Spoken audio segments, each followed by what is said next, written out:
तर ना आठवड्यातून एकदा दोनदा ना ही भाजी आमच्या घरी बनतेच. कोणती तर ते तुम्हाला पुढं समजेलच. सर्वप्रथम इथे मी आता कांदा चिरून घेते. कढई गरम केली, त्यामध्ये तेल टाकलं. तेल गरम झालं की त्यामध्ये जिरं, मोहरी टाकायचं. नंतर ते भाजलं की नंतर त्यामध्ये कांदा टाकायचा, बारीक चिरलेला चांगलं हलवून घ्यायचं. कांदा भाजत आला की त्यामध्ये बारीक चिरलेलं टोमॅटो टाकायचं, धने पावडर, काळं तिखट आणि नंतर मिसळपाव मसाला टाकायचा आणि चांगलं ते हलवून घ्यायचं. नंतर त्यामध्ये टाकायचं आहे आपल्याला ही मटकी. तुम्हाला समजलंच असेल मी कोणत्या ह्याच्याबद्दल बोलत होते, भाजीबद्दल. तर छान अशी मटकी टाकायची, हलवून घ्यायचं सगळं आणि नंतर त्यामध्ये टाकायचं मीठ आणि मीठ टाकलं ना की नंतर चांगली हलवून घ्यायची.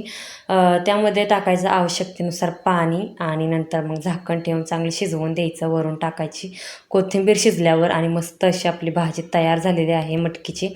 कशी वाटली रेसिपी कमेंट्स करून नक्की सांगा आणि व्हिडिओ आवडल्यास सबस्क्राईब करा. बाय.